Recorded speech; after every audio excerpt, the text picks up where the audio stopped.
우리 교회론에 대해서 우리 이 말씀을 보고 있습니다. 이 교회론이라고 하는 것은 이 공부를 하다 보면 우리의 가장 기본적인 어떤 그런 이야기들을 안 할 수가 없는데, 그래서 여러분들이 서론이 너무 길었습니다. 이 서론이 길었는데 이 앞으로 교회론에 대한 것을 우리가 공부하다 보면, 그 말씀을 보다 보면 때로는 마음에 상처가 되는 이야기들이 있을 겁니다. 상처라기보다는 어떤 그 원칙적인 것을 이야기하다 보면 꼭 원칙에 오해를 하는 부분들이 생기게 됩니다. 그래서 또 내가 하지 않던 것을 이야기하다 보면 또 그 말씀이 내게 부딪히기도 하고, 때로는 어떠한 그 반감을 갖기도 합니다.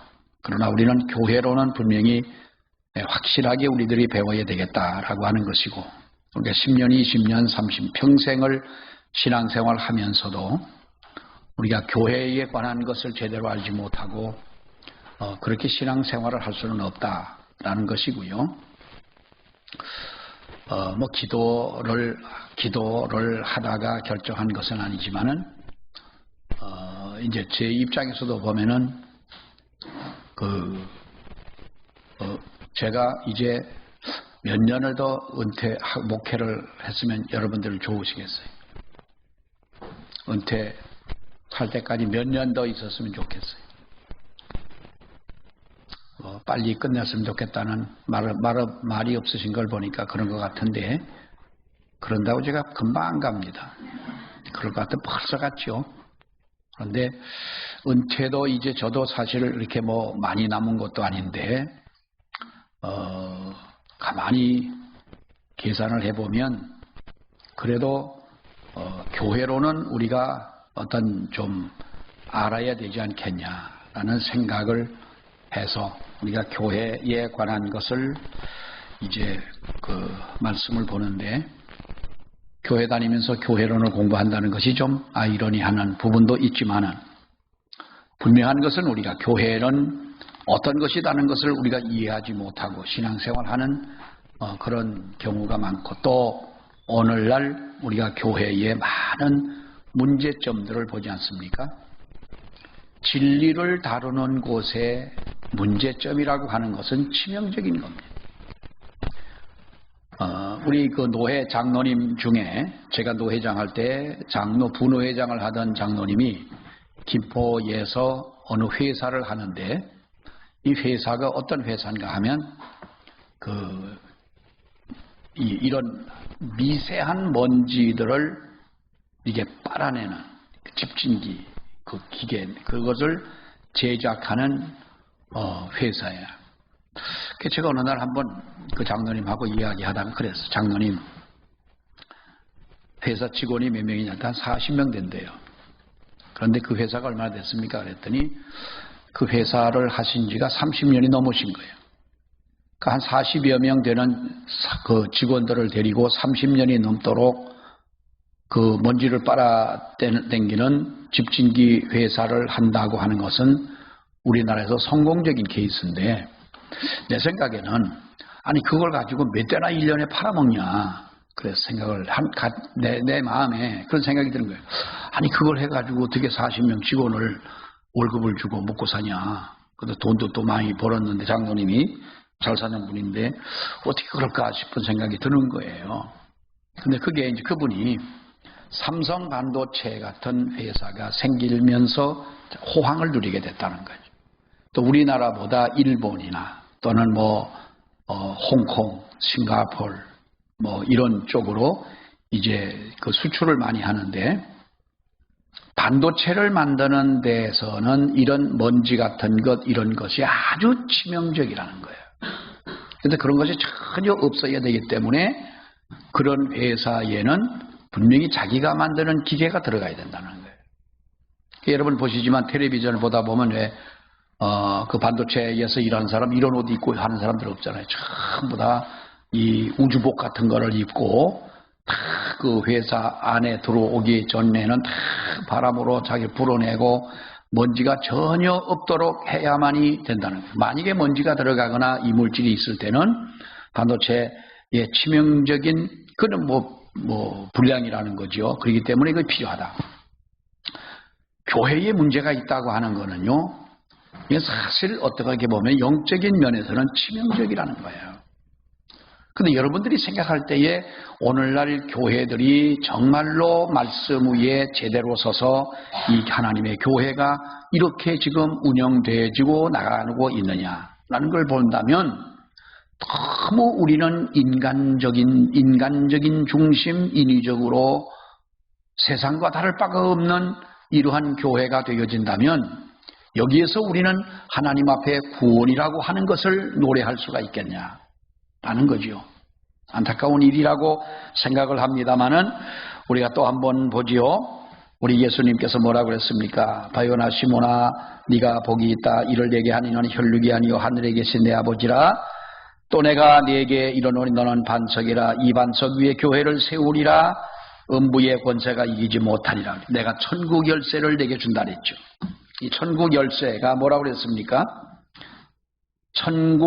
교회가 천국의 열쇠를 가지고 있다라고 하는 것은 우리가 교회로 부름받은 성도들은 하늘나라와 격리되어 있는 자들이 아니고 이 땅에 우리가 살아가고 있지만은 천국 백성으로 살아가고 있는 것을 말하는 것이고, 또 여기서 보면은 하늘의 뜻이 교회인 성도들의 삶 속에 바로 나타나게 되는 것을 말씀하고 있는데, 이것은 개인적으로도 물론 적용이 되는 말씀이기도 하지만은 천국의 열쇠를 준다라고 하는 것은 교회가 땅에서 풀면 하늘에서도 풀리고, 교회가 땅에서 매면 하늘에서도 매이게 된다라고 하는 것입니다. 물론 우리가 이 말을 가지고 물론 이 땅을 살면서 우리가 매인 바가 된 바로 그런 삶을 살아서는 안 되겠지요. 그러나 이것은 바로 우리 성도의 삶은 곧 교회라고 하는 것입니다. 이 에클레시아라고 하는 것은 어떤 건물을 상징하는 것이 아니라 그랬죠. 우리가 믿는 하나님의 택함을 받고 하나님의 부르심을 받은 사람들의 모임, 이게 에클레시아라는 것이고 이것이 바로 교회라고 하는 것인데, 여러분 보십시오. 그래서 하나님은 이 교회에 하나의 권한을 줬어요. 이 교회의 권한. 요즘에 우리가 교회의 권한을 생각하자면 하나님은 교회에 어떤 여러분 권한을 주십니까?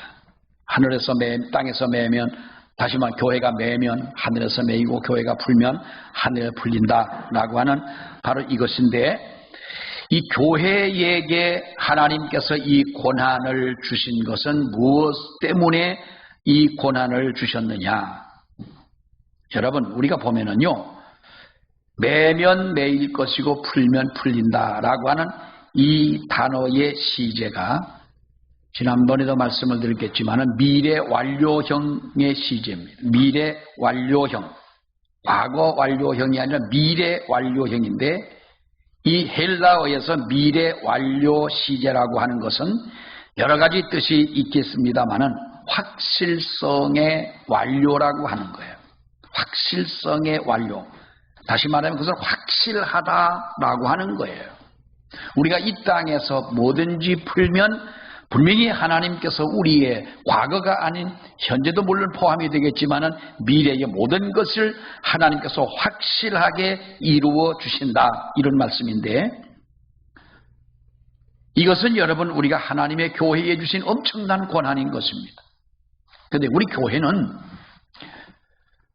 세상 사람들이 볼 때에 교회라고 하는 것을 너무나 가볍게 생각을 합니다. 우리는 한 사람이라도 교회 나오는 것이 너무나 귀하기 때문에 아주 읍소작전으로 나가잖아요. 우리 교회 나오셔라, 예수 믿고. 우리가 오히려 큰 소리 쳐야 되는 거 아닙니까? 당신 예수 안 믿으면 당신 지옥 간다. 그러니까 내일부터 당장 교회로 나와라. 이게 맞지 않아요. 우리 교회 한번 나와 주십시오. 우리 목사님이 잘 생기셨고 아주 설교도 곡수에서는 제일 잘하시고 곡수에서 제일 잘하지 그러면 내가 나온다. 내가 양평에서라고도 안 그랬어요. 곡수에서 제일 잘하시고 또 곡수에서 제일 높은 데서 하시고 우리 참 좋은데 한 번만 아주 무슨 왕자 모시고 오듯이 해가지고 요즘에 또 교회가 이 새로 등록한 사람들이 정착하기 위한 하나의 교육을 시키는데요. 이것이 뭐 어떤 두 날개라고 하는 부산에 있는 어느 그 교회에서 대개 이렇게 교회를 훈련을 시켜서 이 교인들을 섬기도록 하는데, 물론 그것이 처음에 어린 신앙을 가질 때는 물론 필요하지만 우리 교회가 너무 이렇게 한 사람이라도 교회를 나오기 위해서 하다 보니 이 사람들이 교회를 나와서도 교회에 대한 그 교회를 나오기는 나와도 교회에 대한 권한을 모르고 있는 거예요. 지금 오늘날 교회의 권위가 사라지지 않았습니까? 교회에 무슨 권위가 있어요? 응? 또 교회에 질서가 있습니까? 요즘에? 교회 질서가 없는 거예요. 옛날에는 여러분 재직회를 매달 했습니다. 옛날에 재직회를 매달마다 재직회 합니다. 그러니까 1월부터 12월까지 12번 재직회 하는데, 재직으로 임명을 받은 집사가 재직회에 몇 번을 빠지면 그 다음에 집사에 제명이 됐습니까? 면직되는지 압니까? 재직회, 집사로 재직회에 3번을 빠지면 경고를 하고 1년의 절반 정도도 재직회를 참석을 안 하면 그 다음에 재직 임명을 안 했어요. 그러니까 이게 재직회인지 예배인지 모를 만큼 재직들이 다 옛날엔 재직회 하면 당연히 재직들은 나왔었습니다. 근데 그건 법은 아닙니다. 법은 아니나 우리가 분명히 교회를 운영해 나가는 데에 있어서 이것은 하나의 교회의 질서였던 거예요. 근데 지금은 우리 재직회 보면은 한 20명 모이면 그저 많이 모이시는 거예요. 절반 정도는 안 모이시고, 아예 어떤 분은 1년 12달 재직회도 참석하지 않습니다. 재직회 참석해봤자 그거 재정 보고 다 하고 하고 하는데 큰 의미도 없지. 따지고 보면 의미도 없지요. 안 참석해도 되기는 되지만 옛날에는 여러분 그랬습니다. 근데 지금은 재직회는커녕 주일날 예배조차도 그런 거예요. 그러니까 지금 여러분 보세요. 낮 예배 마치고 나서 오후 예배는 절반이죠. 또 수요 예배는 또 절반이 밖에는 안 나오시잖아요. 자, 또 한번 우리가 짚고 넘어갈 것은 교인의 어떤 이 의무라는 게 있어요. 교인의 의무. 교회의 회원이라고 그러죠. 교회 회원의 자격은 뭐예요? 그냥 우리 다 몰라, 그냥. 자, 회원의 자격은 세례교인 이상이잖아. 세례를 받아야 교회 회원의 자격이 되고, 세례를 받아야 그 성찬식 때 주는 그 빵 하나도 먹잖아. 포도주도 당신 세례 안 받았으니까 먹지 말라고 그러면 이거 얼마나 여러분 억울하겠어. 어떤 옛날에 어떤 엄마가 아기를 놓고 왔는데 아기를 놓고 일어섰어요. 근데 엄마는 세례 받았지만 애는 안 받았잖아. 애가 빵 달라고 손가락을 피니까 이 장로님이 그 하다가, 우리 교회에서 그랬다는 게 아니요. 옛날에 그 애는 안 주고 가서, 안 줘야지. 지가 세례도 안 받은 놈이 그걸 먹으면 안 되지. 그래 갔더니 엄마가 삐져가고 교회를 안 나왔잖아. 세례를 받으면 교회의 회원의 자격이 주어지는 것인데, 회원의 자격이라고 하면 회원의 의무가 있지 않냐는 거예요. 요즘에 우리가 국민들도 보면, 우리 대한민국 국민들을 보면은 국민의 의무는 어떻게 하든지 빠져나가려고 하고 어떤 자기가 받을 권리만을 주장하는 시대가 됐잖아요. 교회도 지금 그런 거예요. 이 세례교인이라고 하면은 세례교인의 의무가 있지 않아요. 이거 내가 나중에 얘기를 하겠어요. 여러분이 지금부터 얘기를 하면 상처받을 겜이 시험들을 깨미 내가 다음에 이건 놔뒀다가 어느 떡 먹는 주일날 기분 좋을 때 내가 이 말씀은 내가 나중에 할 텐데, 이와 같이 오늘날 우리는 교회의 권위가 사라지고 교회의 질서가 사라진 이러한 시대를 우리는 분명히 살아가고 있다라고 하는 거예요.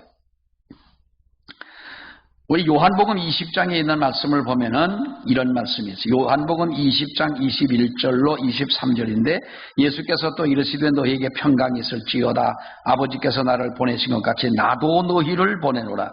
이 말씀을 하시고 그들을 향하여 숨을 내쉬며 이르시되 성령을 받으라. 너희가 누구의 죄든지 사하면 사하여질 것이요 누구의 죄든지 그대로 두면 그대로 있으리라 그랬어요.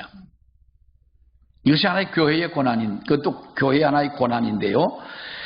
이것은 예수님이 부활하시고 난 후에 11사도와 그리고 여러 사람이 모여 있는 곳에서 우리 예수님이 한 말씀인데, 이 캐톨릭에서는 이 말씀을, 이 구절을 가지고 이 사도직을 가지고 이어받은 이 성직자들이 죄를 사할 권세를 가지고 있다라고 믿는 구절이에요. 그러니까 23절에 보면 누구의 죄든지 사하여질 것이요 너희가 누구의 죄든지 사하면 사하여질 것이고 누구의 죄든지 그대로 두면 그대로 있으리라. 해서 이 사제들이 우리가 그 천주교에 보면은 고해성사가 있고 종부성사가 있어요. 고해성사는 뭐예요? 내가 어떤 죄를 지었다라고 하는 것을 다 신부에게 고백을 하죠. 우리 기독교에 그런 게 없는 게 얼마나 다행이에요. 그러니까 목사님한테 와가지고 목사님 제가 어제는요 친구들한테 꼬임을 받아갖고 술자리에 가서 소주를 몇 잔을 먹고 왔습니다. 그리고 고백을 하는 거예요. 뭐 캐톨릭에서는 뭐 그런 거는 뭐 죄로 여기지 않으니까 그 술과 담배는 금하지 않는 거니까 그렇지만은 어떤 죄든지 다 고백을 하면은 신부가 용서하면 용서를 한다. 이 고해성사를 하고 종부성사라고 하는 것은 마지막 사람이 죽을 때에 이제 그 고백하고 받아들이는 뭐 그것을 말합니다만은, 여러분 그러나 이 말씀의 의미를 보면은 이것은 11사도만 거기에 있는 것이 아니라 거기는 바로 다른 여자들도 있었고 또 엠마오로 내려가다가 길에서 부활하신 예수님을 만났던 글로바라는 사람과 다른 제자도 거기에 있었고 많은 사람들이 거기에 있었던 거예요. 그러니까 이것은 어느 특정된 사람들에게 주신 권한이 아니고 이것이 바로 교회에게 준 권한이다라고 하는 것입니다. 사람이 여러분 죄를 사할 수는 없는 거죠. 우리가 교회를 통해서 하나님 앞에 나와 말씀을 듣고 회개하고 내가 주님을 고백하고 영접하고 할 때에 우리는 거기에서 바로 이것이 이루어지는 하나님의 은혜라고 하는 것입니다. 이것이 또한 교회에게 준 하나의 권한이라고 하는 것이죠. 자, 어떻게 보면은 우리가 이 교회를 통해서, 교회라고 하는 것은 이와 같이 우리가 하나님 앞에 처음에 제가 말씀을 드렸습니다마는 교회를 세우신 목적은 여러분 무엇입니까? 교회를 세우신 목적은 하나님 앞에 예배하는 곳이고 영광을 돌리는 곳이고 우리가 하나님의 말씀을 배우는 곳이고 그리고 우리가 교제와 성찬과 이런 모든 것을 통해서 우리는 그리스도의 사랑을 나누는 것이 바로 교회인 것입니다. 근데 중요한 것은 하나님이 이 교회를 세우기로 작정하신 것이고 그리고 하나님의 교회의 회원은 하나님의 예정된 자들을 하나님께서 이렇게 부르셔서 이와 같이 교회로 만드셨다라고 하는 것인데, 여러분 예정이라고 하는 것은 우리가 성경을 통해 볼 때 하나님이 언제 우리를 예정했냐, 뭐 여러 성경에 보면은 내 태중에 짓기 전에 하나님이 기억하셨고 뭐 여러 말씀들이 있습니다만은 창세 전에 우리가 성경에 보면 창세 전에 이미 구원받을 자들을 하나님이 예정하셨다 그랬어요. 그래서 하나님은 우리를 예정하셔서 우리를 부르시고 하나님의 교회에 그 구원의 사역에 동참하도록 하나님께서 이렇게 우리를 인도해내셨다는 거죠. 우리 예정론을 믿는 우리들에게는 하나의 문제가 있습니다. 그러면 하나님이 예정하셨으면 예정한 사람들을 다 불러내실 것 아니냐. 또 우리가 그 조직신학계 공부할 때 보면 하나님의 구원은 예정을 통하여 구원하신다. 그러면 예정된 자들은 하나님께서 어떠한 방법으로든 하나님이 불러내신다는 거예요. 그러니까 우리가 하나의 어떤 예지론과 부딪히는 것이 뭐냐. 그러면 전도할 이유가 뭐가 있냐는 거죠. 하나님이 다 예정하셨고 이렇게 하나님이 구원할 자를 구원하신다면 우리가 굳이 전도할 이유가 뭐가 있겠냐는 거예요. 여러분, 그래서 우리들이 예정함을 받은 것을 압니까 모릅니까? 내가 하나님 앞에 예정된 것을 알아요 몰라요? 예수 믿고 나서 신앙을 고백하고 난 후에는 우리가 믿음으로 받아들이고 믿지만 고백하지만 예수를 믿기 전에 내가 예정된 사람이라고 어떻게 믿겠어요? 그러니까 누가 누구를 예정하고 하나님께서 어떤 자를 구원하실지를 본인도 모르기 때문에 먼저 하나님의 복음을 받아들인 우리로서는 그래서 우리가 때를 얻든지 못 얻든지 이 하나님의 복음을 전해야 될 그 이유가 있다고 하는 거예요. 자, 오늘 우리가 이 교회를 보면서 하나님께서 우리에게 이와 같이 하나님의 교회에는 이 놀라운 권한을 우리에게 주셨다. 자, 그래서 중요한 것은 교회는 우리가 하나님 앞에 특별히 예정함을 받고 구원함을 받은 사람들로 부름을 받았고 이제 교회가 이렇게 조직이 되어지고 나아갈 때 가장 중요한 것이 뭡니까? 여러분, 교회의 멤버를 신중하게 받아들이라라고 하는 것입니다. 오늘 교회의 질서를 깨뜨린 하나의 이유 중에 가장 큰 이유 중에 하나가 뭡니까? 교회의 사람들의 머릿수를 채우기 위해서 아무나 교회의 멤버로 받아들였다는 거예요. 다른 교회에서 면직을 받은 사람은 우리 교회에서 그 사람을 받아들일 수가 없습니다. 그래서 교회를 옮길 때에는 교회에서 떼어주는 그 사람의 증명할 수 있는, 우리가 어디로 이사를 가면은 다른 지역에 가가지고 전입신고를 해야 되잖아요. 전입신고를 하듯이 교회에서 교회로 옮겨지려면 그 사람의 이명 증서를 떼어가지고 가야 맞습니다. 누구라도 이명 증서를 받아주는 교회도 없고 또 그걸 떼어가지고 오는 분들도 없어요. 그 신경도 안 쓰고. 교회의 멤버를 신중하게 받아들여요. 그러니까 늘 말씀드리지만은 양평 같은 데도 보게 되면 여주도 마찬가지지만은 내 교회 싫다고 나갑니다. 그럼 여러분, 우리가 서리 집사는 매년마다 임명을 합니다만은 안수 집사나 권사나 장로나 이런 그 직분은 항존직이라서 이것은 내 교회에서 받은 직분은 내 교회에 국한이 된 것이지 다른 교회까지 가서 장로고 권사고 안수 집사는 아닙니다. 그래서 우리 교회, 다른 교회에서 우리 교회로 이제 장로님이 왔습니다. 왔다고 칩시다. 그러면 그 장로님의 공식 명칭은 뭐예요? 요람에다가 쓴다면 무슨 장로? 무슨 장로요? 협동장로는 당회에서 이분이 신앙이 신실하고 인정받을 수 있고 민정이 되고 또 우리 당회에 어떤 협력해도 문제가 없겠다고 판단이 되어질 때 협동장로로 우리가 그분을 이렇게 협동입니다. 협동장로로 둘 수는 있지만 원칙적인 명칭은 무임장로요, 무임권사요, 무임안수집사예요. 당신의 교회에서 안수집사지 여기 와서 안수집사는 아니지 않냐.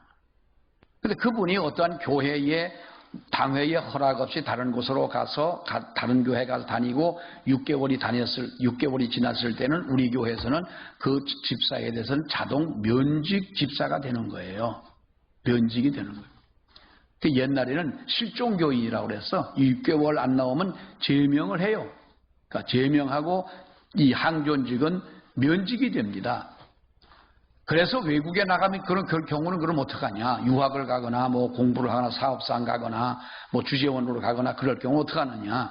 6개월에 그럼 차기 전에 한 번씩 와야 되냐? 그거는 우리가 뭐 교회와의 교통이 있고 교류가 있고 또 서로가 외국에 나가 있지만은 우리 교회의 회원으로서의 어떤 의무를 그래도 감당해야 가능한 것이었죠.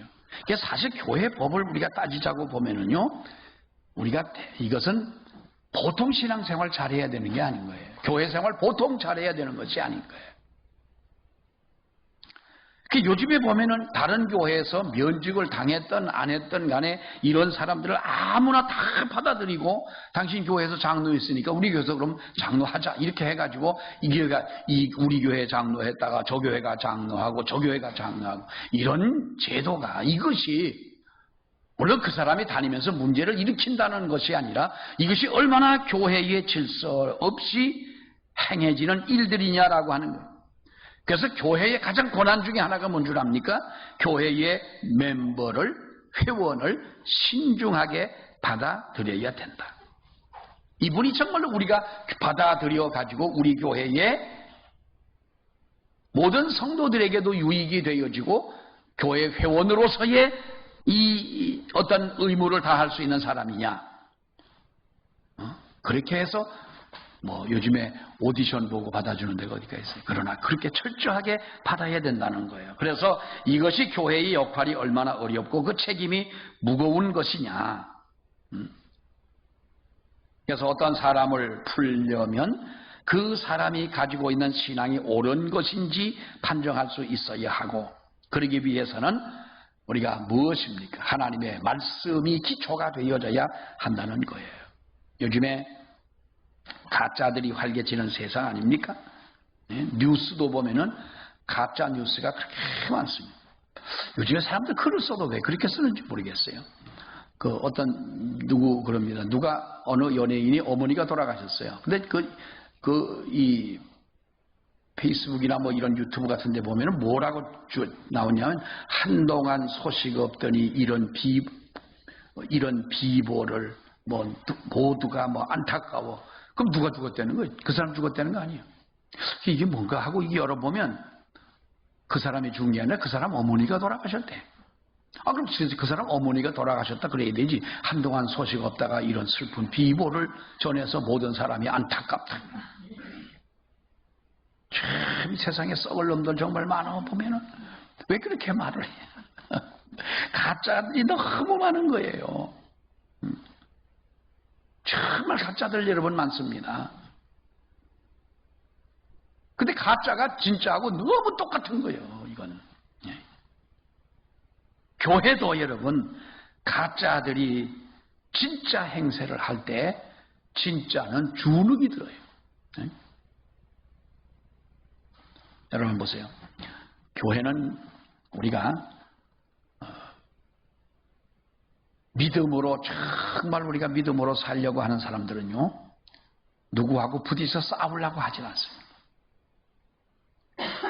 악의에 찬 사람들이 우리 교회에 만약에 한 5명만 있으면요, 우리 다 져요. 우리는 뭐라 그래요? 똥이 뭐 무서워 피하냐? 더러워 피하지. 그게 이게 사실 중부 사람들의 표현이야. 다른 동네는 그렇게 말 안 해. 똥이 있으면 4% 더러운 거 집어치고 나가야 되지. 피할 게 뭐가 있냐 이래야 되지. 우리는 무서워서 안 피하고 더러워서 피한다. 이게 참 좋은 말은 좋은 말인데요. 여러분 보십시오. 그러기 때문에 교회에도 가짜들이 들어와서 진짜 행사를 한다는 거예요. 그러나 분명한 것은 뭐라고 그랬습니까? 교회는 천국의 열쇠를 하나님이 주셨다는 거죠. 아무리 우리가 가짜가 판을 치고 악한 자들이 판을 치고 한다 할지라도 하나님은 무엇을 지켜주시냐? 교회를 지켜주는 거예요. 우리 곡수교회가 지금까지 여러분 어려움이 없었겠어요? 옛날에 무슨 알지도 못하면서 신신하게 들어와 가지고 싸움을 할 때 50년대에 그 기장과 나누어지고 통합축구가 나누어지고 할 때에 교회들마다 나눠졌지 않습니까? 우리 합동측보다 통합측이 병원도 많고 학교도 많은 것은 왠 줄 압니까? 옛날에 통합측과 갈라질 때에 우리는 모든 자산은 다 두고 나왔어요.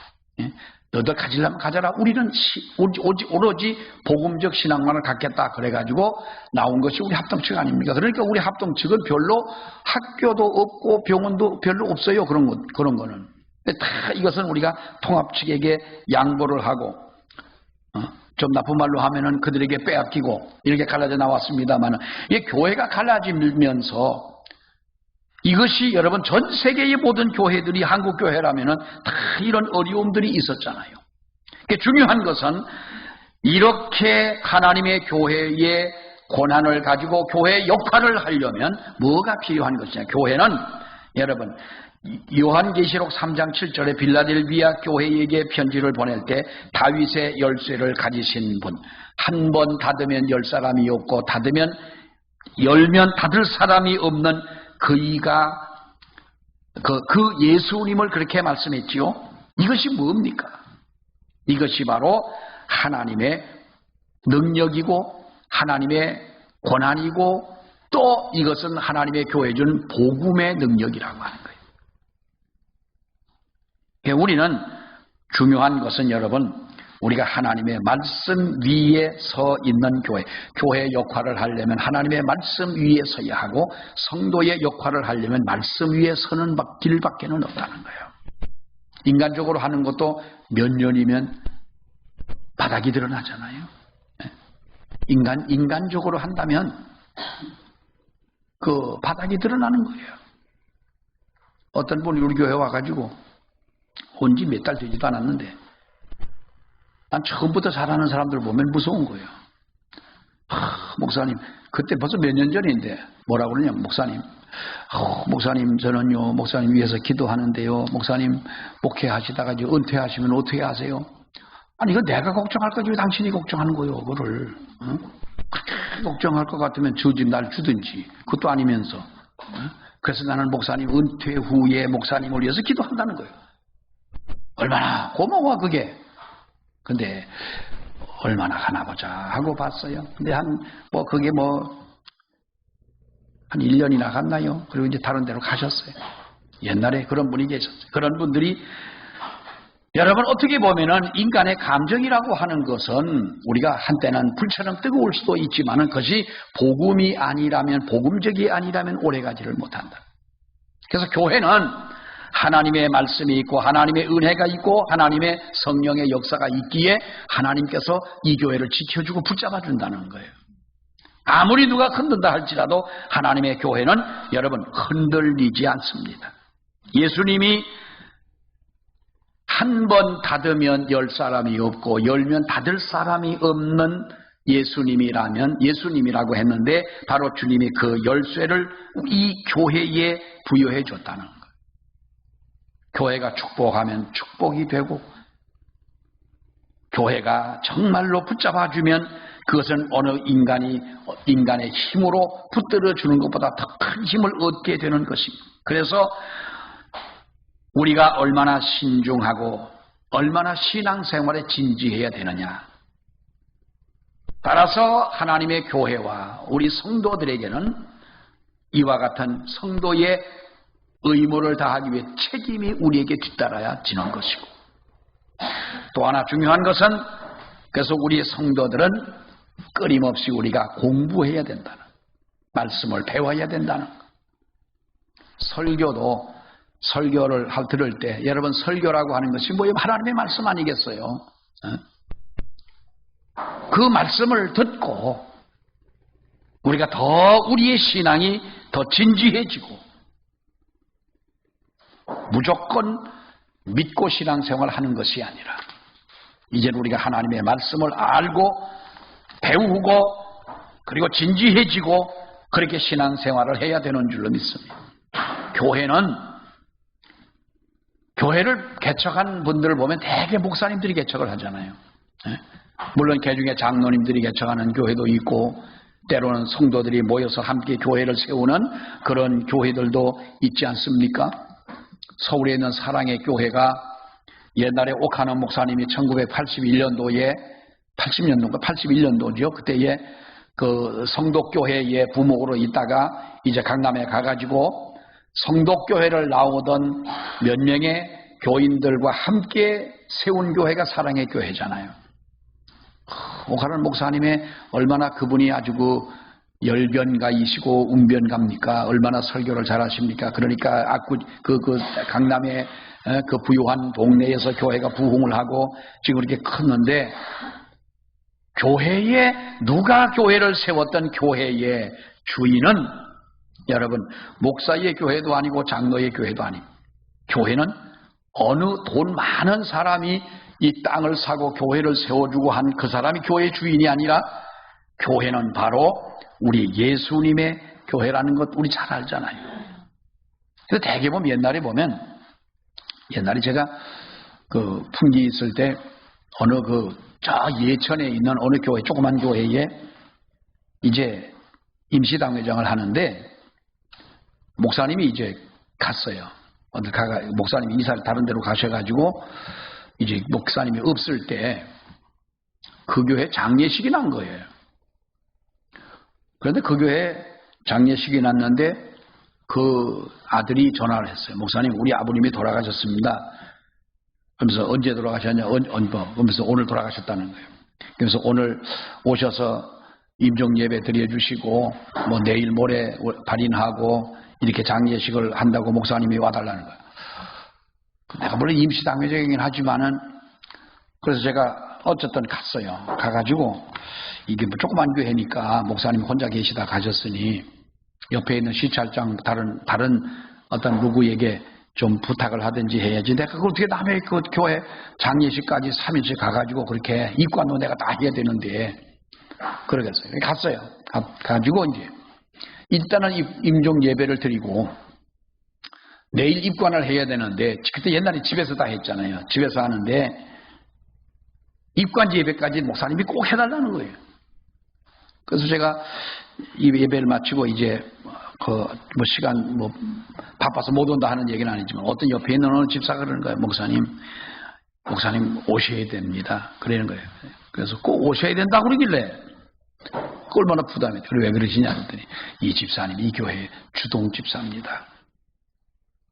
그래서 나는 그 양반이 옛날에 보니까 이주동인가 하는 사람이 있더라고. 교회 이주동 집사가 있는데 근데 그 사람은 이름이 주동도 아닌데 왜 주동 집사라고 그러나. 옛날에 여러분 그런 말 들어보셨죠? 주동 집사 못 들어보셨어요? 주동 장로, 주동 권사. 주동은 저 가평에 우리 노회 어느 교회 권사님이 한 분 있는데 그 동네에서 그 권사가 제일 똑똑해.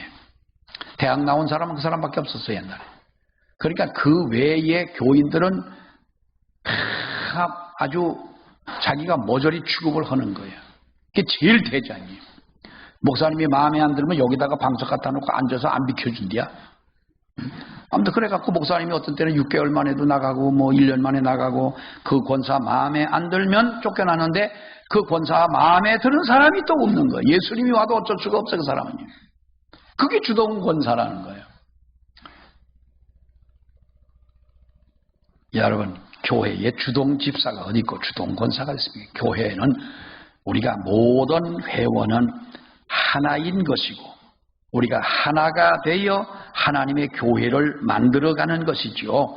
예수 그리스도의 터 위에 교회는 세워진 것이고 이 예수 그리스도는 말씀이라고 그랬잖아요. 그러니까 사도 요한은 요한복음 1장 1절에 태초에 말씀이 계시니라라고 하는 거예요. 예수 그리스도는 말씀이다. 그러므로 우리는 교회는 말씀 위에 세워진 교회가 바른 교회라는 거예요. 우리 장로교회를 보고 특히 우리가 합동측이나 고신측 같은 교회를 보면서 사람들은 뭐 그럽니다. 뭐 은혜도 모르고 뜨겁지도 않고 날마다 말씀하기만 하고 그런다고 그러지만은 우리가 뜨거운 것도 없이 말씀만 부르짖어도 물론 안 되겠지만은 하나님의 말씀을 기초로 하고 말씀을 중심으로 하고 해왔기 때문에 그래도 교회가 부흥이 된 것이고 다른 교회에 비해서 그래도 흔들리지 않는 교회가 되지 않았냐. 이 코로나 시절을 지나면서 그래도 여러분 지난 해에 우리 합동측의 교인이 7만 명이 늘어났다는 거예요. 새신자가 그렇게 7만 명이나 부흥을 했다는 거예요. 이것이 얼마나 여러분 놀라운 일입니까? 무엇 때문입니까? 그래도 어쨌든 간에 하나님의 말씀을 기초로 한 이 신앙생활을 하기 때문에 우리가 이렇게 하나님의 교회는 부흥할 수가 있었다. 진정한 우리가 이 진리를 모르고 신앙생활을 한다면 이것은 여러분 우리가 코미디입니다. 많은 교회들이 세상의 경영 체제를 따라서 세상적으로 이렇게 운영하고 하나님의 교회가 이상하게도 권위를 잃어버리고 질서를 잃어버리고 있다고 하는 것은 너무나 우리는 안타깝게 생각을 합니다. 그래서 하나님의 교회의 이론을 받아들이는 것도 신중해야 되고 이것은 여러분 다시 말하면 무엇입니까? 한 사람 한 사람의 우리가 얼마나 신중하게 우리의 믿음 생활을 해야 되는지 얼마나 책임감이 있을 신앙생활을 해야 되느냐라고 하는 거예요. 그래야 교회는 든든한 교회가 될 줄로 믿습니다. 하나님의 교회를 든든히 세워간다는 것은 나 한 사람의 신앙을 바로 세워나간다는 거예요. 그럴 때에 교회는 든든한 교회가 되어지는 것입니다. 여러분 100만 명 모인 예비군들하고 10만 명 모인 10만 명도 아니요. 한 10,000 명, 5만 명 모이는 아주 특수부대하고 싸운다. 굳이 싸울 필요가 뭐가 있어? 안 붙일 필요가 뭐가 있겠어? 100만 명 모인 예비군이 강할까요? 한 10,000 명, 5만 명 모인 특수부대 이 사람들이 강할까요? 이거 물어보나만 하지 뭐. 예비군들은요, 예비군 옛날에 가끔의 뭐 이런 교육사단에서는 이제 예비군들 훈련을 나갈 때가 있거든요. 세상에 말 안 듣는 사람은 예비군들인 거예요. 지랄하고 안 들어요. 뒤에서 가지고 뭐 지가 무슨 뭐 대대장 하다 나온 사람처럼 이러는 거예요. 정말 말 안 듣습니다. 그런 사람을 가지고 어떻게 전쟁을 할 수가 있겠어요? 교회가 건강한 교회, 부흥하는 교회는 어떤 교회냐? 우리의 신앙이 뜨거워지는, 내 믿음이 새로워지는 것이고 내가 말씀 위에 흔들리지 않고 든든히 서 있는 한 사람 한 사람 이런 믿음이 있는 교회는 그야말로 특전사와 같은 든든한 교회고 흔들리지 않는 교회가 될 줄로 믿습니다. 우리 기도하겠습니다. 하나님 아버지 은혜를 감사합니다. 오늘도 우리가 교회를 생각하며 이 말씀을 보았습니다. 하나님은 우리에게 놀라운 권한을 주셨고 놀라운 특권도 주님이 주셨고 이렇게 많은 사람들 가운데 특별히 부르셔서 하나님의 교회의 일원으로 삼아 주신 것을 아버지 하나님 감사합니다. 교회의 한 회원이 되고 일원이 되어 싸우니 아버지 앞에 맡겨진 바 우리의 사명을 잘 감당하고 우리에게 주어진 책임을 잘 감당하며 든든한 교회로 만들어갈 수 있는 우리 모두가 되게 하여 주시옵소서. 예수님 이름으로 기도하옵나이다. 아멘.